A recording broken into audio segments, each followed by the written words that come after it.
The sun was still climbing when Cole Braddock rode along the western ridge of his sprawling Texas ranch, the golden light spilling across miles of mesquite trees and cracked red earth that had belonged to his family for nearly 4 generations. Cole was a man most people in the county knew by reputation long before they met him face to face. They spoke of his wealth, his thousands of acres of cattle land, his successful breeding operations, and the quiet authority he carried wherever he went. But those who knew him personally spoke less about his money and more about his silence. Cole Braddock was not a man who wasted words. At 39 years old, he had built his fortune beyond what his father had ever dreamed, yet his life had grown strangely hollow after the death of his younger brother Luke 3 years earlier. Since then, Cole rode the boundaries of his land almost obsessively, as if keeping watch over something he could no longer name. That morning, a storm had passed during the night, and the land smelled damp and clean, a rare scent for that dry region. Cole guided his black stallion, Ironcrest, toward a stretch of property he had only recently purchased at auction. The land had once belonged to a timber company that went bankrupt decades earlier, leaving behind rotting structures, rusted equipment, and stories the locals preferred not to tell. Cole had plans to convert the acreage into a secondary grazing field, but he had never personally inspected the northern boundary where the old forest thinned into rocky hills. He preferred to see every inch of land himself before allowing his workers near it. As he rode deeper into the property, the terrain changed from open pasture to scattered pine groves that whispered softly in the lingering wind. Ironcrest's ears flicked forward, sensing something unfamiliar, and Cole gently slowed him. That was when he noticed the narrow trail cutting through the trees. It wasn't marked on any survey map he had studied. The path was overgrown, but still showed signs of occasional travel, as if someone or something used it often enough to keep it from disappearing entirely. Curiosity stirred in Cole, a feeling he rarely indulged. He guided Ironcrest onto the trail, pushing aside low, hanging branches as they advanced. The air grew cooler under the thicker canopy, and the sounds of the open plains faded behind them. After nearly 15 minutes of careful riding, the trees parted abruptly, revealing a clearing that looked untouched by time. At its center stood an old wooden cabin, its structure leaning slightly to one side, its roof patched with mismatched sheets of tin and weathered shingles. Cole frowned. According to the purchase records, no one had legally occupied this land in decades. The cabin looked fragile but stubbornly standing, its porch sagging under the weight of years of neglect. A thin stream of smoke rose from a crooked metal chimney twisting into the morning air. Cole's instincts sharpened instantly. Someone was living there. He dismounted slowly, tying Ironcrest to a nearby post that had likely once supported a lantern or sign. As Cole stepped onto the uneven porch, the wood creaked loudly beneath his boots. He removed his hat, not out of politeness but habit, and knocked once on the faded blue door that was peeling down to bare wood beneath. There was no answer.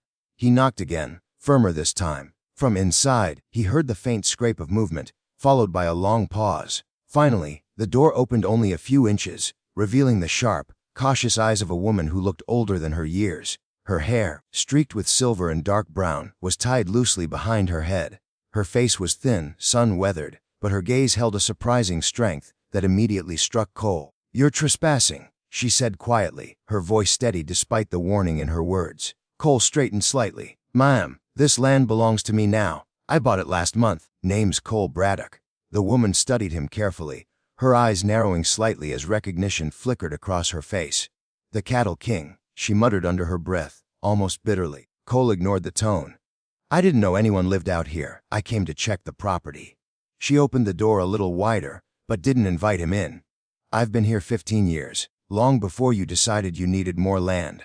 Cole absorbed that quietly. He glanced around the clearing, noticing small details he had missed at first. A carefully tended vegetable garden near the side of the cabin, rain barrels collecting water from the patched roof, and a row of firewood stacked with precise, practiced care. Whoever this woman was, she wasn't merely surviving, she was enduring with discipline. "What's your name?" Cole asked. The woman hesitated before answering. "Mara Ellis?" Cole nodded slowly. The name stirred no immediate memory, but something about her presence unsettled him. "Miss Ellis, I'm not here to cause trouble. But legally, this property is mine. I can't have unknown residents without paperwork or agreement." Mara's lips tightened slightly. "I figured this day would come eventually." The wind rustled through the clearing, carrying the scent of pine and damp earth between them. Cole noticed her hands gripping the doorframe were rough and calloused, the hands of someone who had worked relentlessly without help. "Are you alone out here?" Cole asked. Her eyes hardened. "That's none of your concern." Cole studied her a moment longer. Something about the cabin, the isolation, and the guarded sadness in her expression stirred a memory he couldn't quite place, something connected to his brother, to promises he had never fulfilled. "I'd like to talk," he said finally, his voice softer than before. "Just talk." Mara stared at him, clearly weighing whether to shut the door or step aside. The silence stretched long enough for a crow to call from the trees behind them. Finally, with visible reluctance, she opened the door fully. "You can come in," she said, "but don't expect hospitality." Cole stepped inside the dim cabin, his eyes adjusting slowly to the filtered light.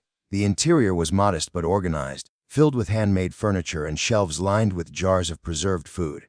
A small cast iron stove glowed faintly in the corner, providing warmth despite the mild weather outside. As he removed his gloves, Cole felt an unshakable sense that this unexpected meeting was about to change something far deeper than property ownership. He didn't know why, and he certainly didn't know how, but as he watched Mara move quietly around the room, he sensed that the events of that single day would ripple far beyond the boundaries of his land, into places of his life he had kept locked away for years, and neither of them yet understood that the truth hidden within that fragile cabin would soon force Cole Braddock to make a decision that would astonish everyone who knew him. Cole stood near the doorway for a moment, letting his eyes adjust to the warm amber glow inside the cabin. The interior surprised him. From the outside, he had expected collapse and decay, but inside, the space felt lived in with a stubborn dignity. Every item had purpose. Every inch of space had been carefully considered. Shelves carved by hand lined the walls, holding jars of preserved peaches, beans, herbs, and something dark that smelled faintly like blackberry jam. A narrow bed rested against the far wall with a handmade quilt folded neatly across it. The air smelled of cedar smoke, dried lavender, and simmering broth. Mara moved toward the stove, stirring a pot slowly, her back partially turned toward him but her posture alert, as if she were listening to every breath he took. Cole removed his hat and rested it against a wooden chair, but remained standing, unsure whether he was welcome to sit. "You live out here year-round?" he asked, breaking the quiet. "Yes. No electricity. No help." She shook her head once, still stirring. Cole glanced toward a table near the window, where several worn books were stacked beside a small oil lantern. He noticed a medical guide among them, its pages marked with strips of cloth. A folded pair of spectacles rested beside it. "You're prepared," he said quietly. "I had to be." The words carried weight beyond their simplicity. Cole shifted slightly. 15 years is a long time to stay hidden from the world. "I'm not hidden," she replied. The world simply stopped looking. Her response struck him harder than he expected. He studied her again. She wasn't weak, she wasn't fragile. But something in her expression carried a long history of endurance that made his chest tighten with unspoken questions. "Did you own this cabin?" Cole asked carefully. No. "Did the timber company let you stay?" They never knew I was here." Cole frowned slightly. "You just moved in." Mara finally turned to face him fully. Her eyes held no apology. Sometimes survival doesn't wait for permission. Silence settled between them again, broken only by the quiet bubbling of the pot on the stove. Cole stepped closer to the window, glancing outside at the small garden he had noticed earlier. Rows of carrots, beans, squash, and herbs grew in neat order despite the harsh soil. A small fence made of fallen branches protected it from deer. "You built all this alone?" he asked. Yes. Cole nodded slowly. "You're strong." "I'm necessary," she corrected. The phrase lingered heavily in the air. Cole rubbed the back of his neck, unsure how to approach the subject pressing against his conscience. Legally, she was trespassing. He had every right to ask her to leave. Yet something in him resisted the thought. "Miss Ellis," he began carefully, "I'm not a cruel man, but I have responsibilities. If someone gets hurt on my land without documentation or agreement, it creates problems." Mara leaned against the table, folding her arms. "Then say it plainly. You want me gone." Cole hesitated longer than he expected to. "I don't know what I want," he admitted. That honesty surprised both of them. Before Mara could respond, a sudden sharp cough escaped her throat. She turned slightly, covering her mouth with a cloth she pulled from her pocket. The cough lingered longer than a normal clearing of the throat. Cole noticed the tension in her shoulders as she fought to control it. "You sick?" he asked. "I'm fine." "You don't sound fine." She didn't answer. Cole's gaze shifted toward the medical book again. He stepped closer, noticing handwritten notes scribbled in the margins. He recognized several plant names used for respiratory treatments. His jaw tightened slightly. "You've been treating yourself," he said. I've been surviving. The repetition of that word struck him again. Cole leaned against the window frame, looking out at the clearing.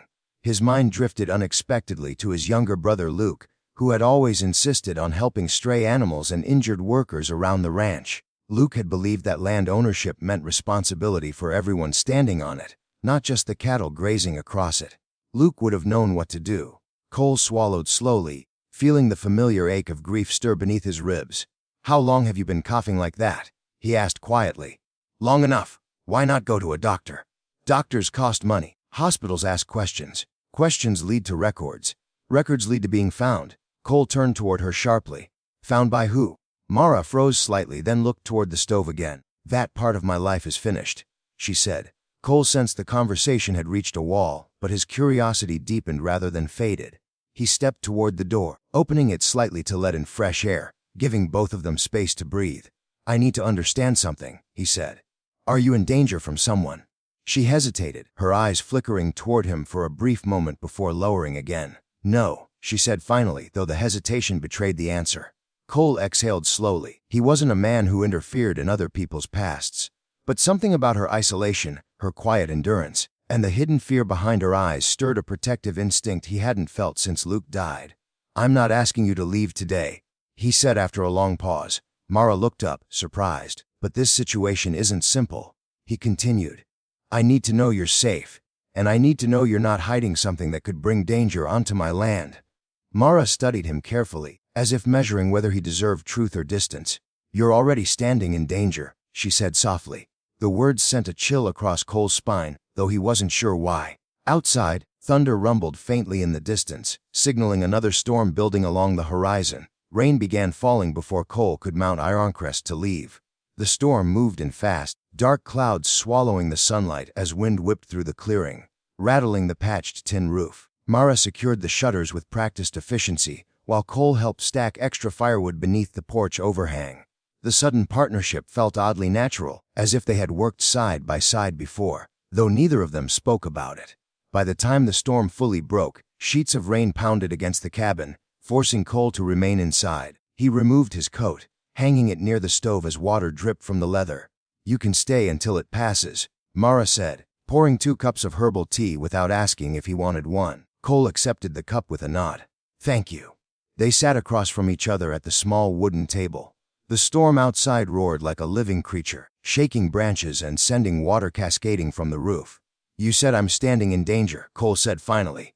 Explain. Mara wrapped her hands around her cup, staring into the steam rising from it. 15 years ago, she began slowly. I wasn't living in a cabin. I was living in Dallas. I worked as a financial investigator. Cole raised an eyebrow slightly, but remained silent. I uncovered embezzlement tied to a development corporation. Millions of dollars stolen from environmental restoration funds. The money was supposed to rebuild protected wetlands. Instead, it vanished through shell companies. Cole leaned forward slightly. You reported it? Yes. And the men responsible had connections. Political, corporate, criminal. The storm thundered louder outside as she continued. I was warned to stop digging. I didn't listen. Then my husband died in what police called a car accident. Cole's jaw tightened. My daughter disappeared 2 weeks later, Mara whispered. Cole felt the room shrink around them. They never found her, she continued, her voice steady but hollow. After that, I vanished, changed names, left everything behind. I found this abandoned cabin and stayed. Cole sat frozen, absorbing the weight of her story. You think those people are still looking for you? He asked. I know they are. Cole stared at the table, his mind racing. If what she said was true, harboring her could place his ranch, his workers, and his family legacy in danger. Yet forcing her out felt unthinkable. You could have told authorities, he said quietly. She gave a sad smile. I did. That's why I had to disappear. Lightning flashed through the window, illuminating the cabin in a brief white glow. Cole stood suddenly, pacing near the stove. Every logical part of him screamed to distance himself from this situation. But another part, the part shaped by Luke's memory and his own buried loneliness, refused to walk away. How sick are you? He asked abruptly.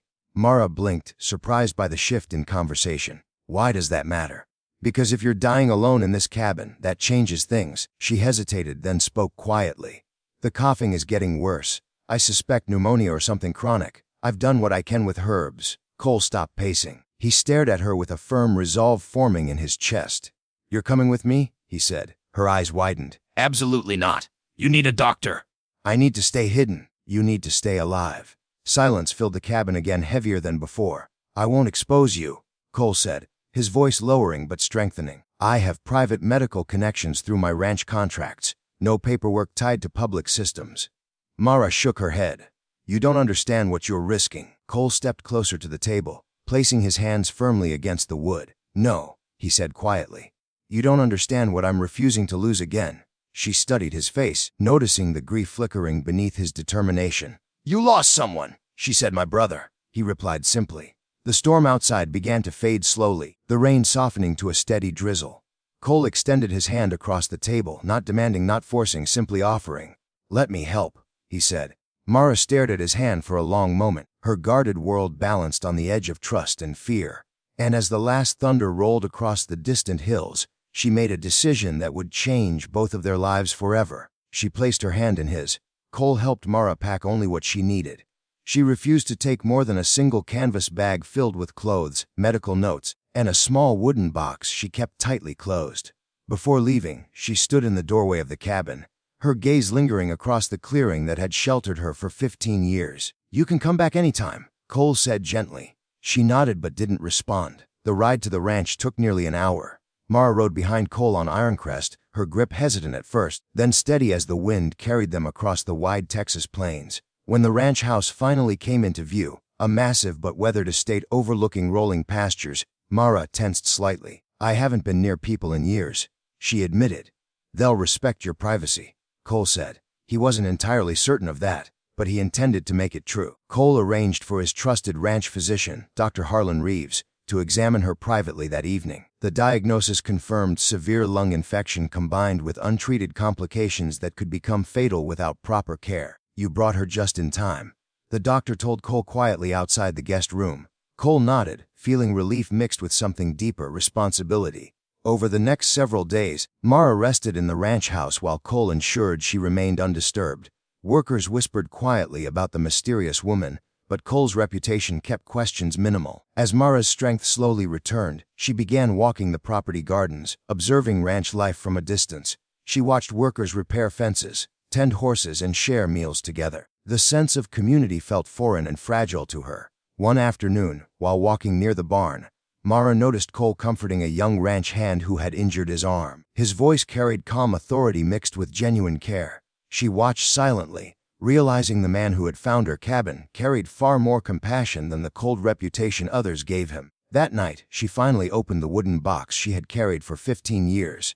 Inside were newspaper clippings, financial records, and a faded photograph of a young girl smiling beside a lake, her daughter, and the evidence that powerful men had tried to bury. Cole entered the library the next morning to find Mara studying documents spread across the table. Her expression had changed. The guarded survivor had shifted into something sharper, determined, focused, almost fierce. You're strong enough to travel, she asked suddenly. Cole crossed his arms. Where? To finish what I started 15 years ago. Cole stared at the papers, recognizing corporate logos and financial trails that even he understood could be dangerous. You're talking about reopening a case against people who destroy lives to protect money, he said. Yes. Cole exhaled slowly, rubbing his jaw. You realize helping you could put my ranch, my workers, everything at risk. Mara nodded. That's why I never wanted your help. Cole studied the photograph of her daughter. Luke used to say, Cole murmured, that wealth is meaningless if it only protects yourself. Mara looked at him carefully. So he continued, if we do this, we do it right, quiet, strategic, and we finish it. For the first time in 15 years, hope flickered in Mara's eyes. Over the following weeks, Cole used his business influence to track financial networks Mara had once investigated. Private investigators, discreet legal teams, and trusted allies began uncovering evidence of decades-long corruption tied to environmental fraud and organized financial laundering. The case exploded into national attention once authorities received the compiled evidence anonymously. Arrests followed. Corporate leaders fell. Political figures resigned. News outlets called it one of the largest financial exposure cases in Texas history. But what astonished everyone most was what Cole Braddock did next. He publicly donated thousands of acres of his ranch land to environmental restoration funds, the very cause Mara had risked everything to protect. When reporters asked why, Cole simply replied, some debts aren't paid with money, they're paid with action. Months later, Mara stood beside Cole overlooking a newly restored wetland reserve built on his donated land. Though her daughter was never found, Mara had reclaimed her voice, her strength, and her purpose. "You changed everything," she said quietly. Cole shook his head. "No, you reminded me what mattered."